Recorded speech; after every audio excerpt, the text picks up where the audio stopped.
안녕하세요. 우리 역사 히스토리입니다. 지명에 대해서 해석해보고자 합니다. 신라 때에 흑양군이라고 있었는데 신라 때인 경덕왕 약 750년경에 흑양군이 되었고 그 후 고려에서 진주로 교체되었습니다. 흑양군에 대해 알아보겠습니다. 흑양군이라는 한자를 보시면 검은 빛 흑덩이 으로 해석이 됩니다. 고구려 때에는 금물로군이라는 지명을 가지고 있었습니다. 금물로군이라는 한자의 뜻은 지금, 내리다, 노에 의한 자 뜻을 가지고 있습니다. 아무리 생각을 해도 음차였다고 보여집니다.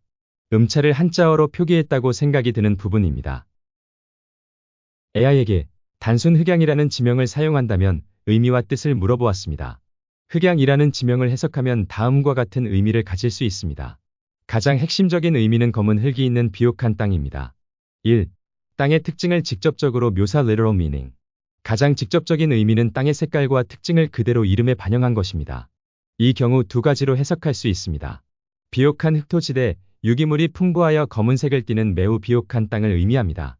이런 곳은 농사가 잘 되어 고대부터 사람들이 모여 사는 풍요로운 지역이었을 가능성이 높습니다. 곡창지대나 기름진 땅이라는 의미를 내포합니다. 석탄 등 광물 자원지대, 중국 산서성처럼 지표면 가까이에 석탄층이 노출되어 땅이 검게 보이는 지역일 수 있습니다. 이 경우 검은 자원이 나는 땅이라는 의미가 됩니다. 2. 상징적 및 방위적 의미 symbolic meaning. 고대 동아시아 사상인 음양오행에 따르면 검은색은 북쪽과 물을 상징합니다. 따라서 흑양이라는 지명은 다음과 같은 상징적인 의미를 가질 수도 있습니다. 북쪽의 땅, 어떤 기준점에서 북쪽에 위치한 마을이나 지역을 검은 땅이라고 불렀을 수 있습니다. 물이 풍부한 땅, 강, 호수, 샘, 습지 등 물이 풍부한 지역의 특성을 반영하여 지었을 가능성도 있습니다. 따라서 흑양이라는 지명은 단순히 땅 색깔을 넘어 북쪽에 있는 비옥하고 풍요로운 땅 또는 물이 풍부한 기름진 땅이라는 복합적인 의미를 담고 있을 가능성이 큽니다. 흑쪽에 위치한다라는 의미와 물이 풍부한 기름진 땅이라는 두 가지 조건이 있어야 한다고 합니다. AI는 산서성의 석탄층이 노출되어 땅이 검게 보이는 지역일 수 있다는 말을 합니다. 그곳은 AI가 말했듯이 산서성 중부 동쪽에 위치한 지역일 거라 생각이 듭니다. 현재 석가장시 서쪽을 고대 상산이라고 합니다.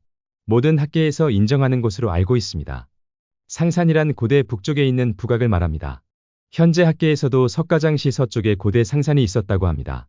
그 상산에서는 제나라의 제수가 나오기도 합니다. 그러나 제나라 엄숙할 제의 한자와 다른 한자를 사용하고 있지만 학계에서는 제나라 제와 같은 것이라고 우기면서 그 강을 제나라 강이라고 말을 합니다. 자, 그럼 신라 경덕왕 일대 750년경에 흑양군이라는 지명이 되었기 때문에 이때에는 나당 전쟁이 끝나고도 한참입니다. 나당 전쟁 중에 석성이라는 성이 많이 나옵니다. 우리는 석성을 석가장시로 추정을 하고 있습니다. 나당 전쟁 이후 당나라는 요동으로 밀려났기 때문에 신라에서는 이곳이 신라 북쪽이 아니었을까 하는 생각을 해봅니다. 추후 대조영 발해에게 밀려서 아래로 밀려났다고 생각이 듭니다. 물론 발해와 신라의 전쟁 기록은 없기 때문에 알 수는 없습니다. 750년경 경덕왕 시절에 이곳은 한자의 뜻과 의미를 부여하여 흑양군으로 삼았을 것으로 보입니다. 북쪽에 있고 석탄이 노출이 되어 검게 보이는 곳 그리고 서쪽 산맥에서 풍부한 물이 흘러 기름진 땅이라고 볼 수 있습니다. 이 지역에는 상산이 있다고 합니다. 고려사 지리지에도 진주, 신라 때 흑양군은 별명이 상산입니다. 상산이라는 지명은 없지만 이곳은 고대시대에 북악이라는 상산이 있었던 지역이기 때문에 별명을 상산이라고 했다고 보입니다. 오래전부터 이 지역에는 상산이 존재했기 때문이라고 봅니다. 흑양군 벼로인 상산에 대해서 알아보겠습니다.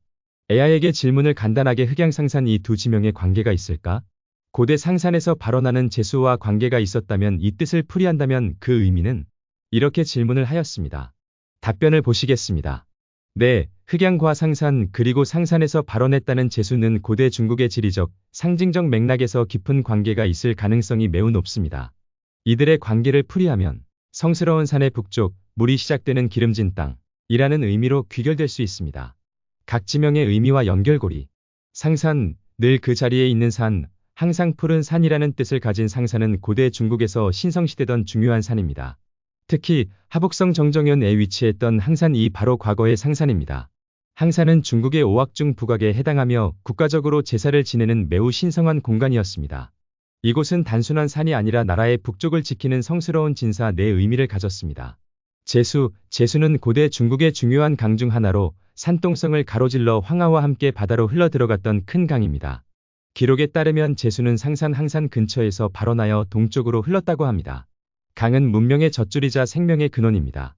따라서 제수가 발원하는 곳이라는 것은 생명과 풍요가 시작되는 근원지라는 상징성을 갖습니다. 흑양, 검은 흙이 있는 땅 즉 비옥하고 풍요로운 땅을 의미합니다. 음양오행 사상에 따르면 검은색은 북쪽과 물을 상징합니다. 의미의 종합적 풀이. 이 세 가지 요소를 종합하면 다음과 같은 그림이 그려집니다. 흑양이라는 곳은 지리적으로 오악 중 북악인 상산의 북쪽에 위치했을 가능성이 큽니다. 검은색은 북쪽. 생태적으로 상산에서 발원하는 제수의 시작점에 자리 잡아 물이 풍부하고 물, 강이 만들어낸 퇴적층으로 인해 땅이 매우 비옥한 지역이었을 것입니다. 상징적으로 나라의 성스러운 산기슭에서 생명의 젖줄인 강이 시작되는 곳, 즉 성스러운 기운과 생명력이 넘치는 풍요의 땅이라는 매우 강력하고 긍정적인 의미를 갖게 됩니다. 결론적으로 흑양은 단순히 땅이 검다는 표면적인 의미를 넘어 성스러운 북악상산의 기운을 받고 생명의 젖줄인 제수가 시작되는 하늘과 땅의 기운이 모인 비옥하고 신성한 땅이라는 깊은 의미로 해석할 수 있습니다. 이는 고대인들이 지명에 자신들의 세계관과 자연에 대한 경외심을 어떻게 담아냈는지를 보여주는 좋은 예입니다. AI 설명에서 성산을 설명할 때 나라의 북쪽을 지키는 성스러운 진산의 의무를 가졌다라고 합니다. 흑양군은 고려 때에는 진주가 됩니다. AI에게 상산과 진주 의미와 연결고리를 설명한다면? 이라고 물었을 때 아주 중요한 내용들이 나옵니다. 네, 상산과 진주는 이름의 의미부터 역사적 사실까지 매우 직접적인 연결고리를 가지고 있습니다. 간단히 말해 진주는 성스러운 산인 상산을 지키기 위해 설치된 군사 행정 중심지의 이름입니다. 그 이름 자체가 역할을 설명합니다. 상산, 성스러운 산. 상산은 늘 그 자리에 있는 산이라는 뜻으로 중국 오악 중 북악항산의 옛 이름입니다. 고대 국가에서 북쪽을 지키는 매우 신성한 산으로 여겨졌습니다. 상산은 단순한 지리적 지형이 아니라 국가의 안녕과 정체성을 상징하는 영적인 기둥과도 같은 존재였습니다. 진주, 지키는 고을. 진주의 핵심은 진이라는 글자에 있습니다. 진은 누르다, 지키다, 진압하다라는 뜻을 가진 한자입니다. 국가의 중요한 거점이나 국경 지역에 설치된 군사적, 행정적 중심지에 이 이름이 붙었습니다. 즉, 진주는 나라의 중요 거점을 수호하는 고을이라는 의미를 가진 전략적 요충지였습니다.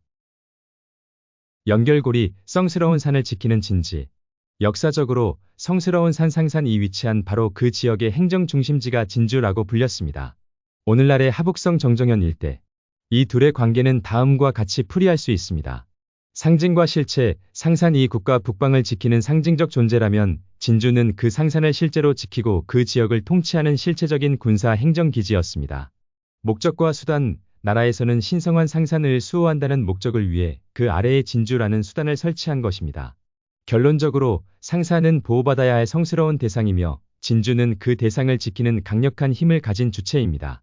하나는 하늘의 뜻이 담긴 자연물이고 다른 하나는 그 뜻을 지키기 위한 인간의 의지가 담긴 지명인 셈입니다. 고려사에 나와 있는 진주를 물어본다면 AI는 이런 말을 하지 않을 겁니다. 단순 한자의 뜻과 의미를 부여하여 설명을 하게 한다면 AI는 이와 같은 말을 합니다. 흑양군은 청주목에 속해 있습니다.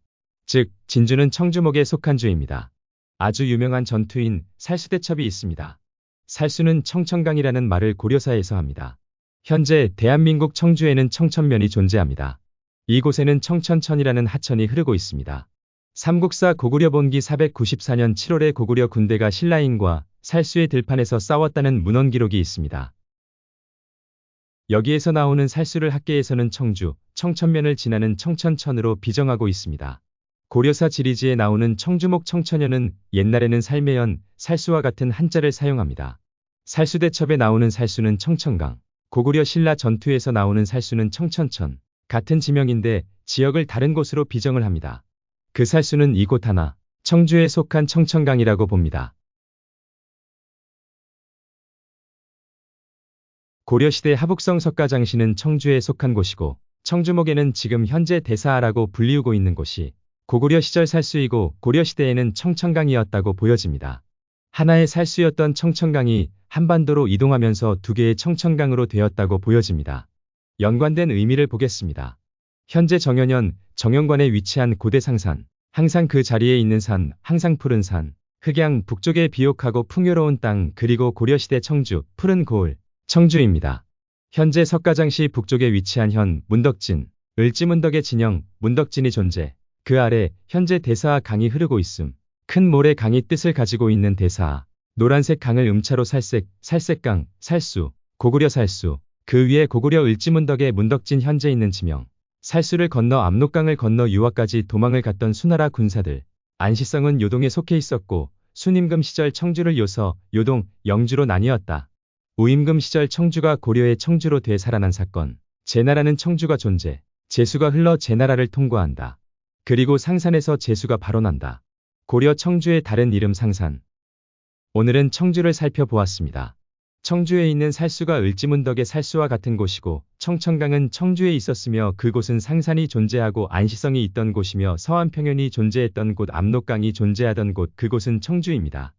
이성계 조선에서는 요서지역과 요동지역의 지명을 충청도와 황해도로 이동을 시켰다라고 보여집니다. 지금까지 시청해주셔서 감사합니다. 오늘도 찬란한 역사를 찾아 달려봅시다. 감사합니다.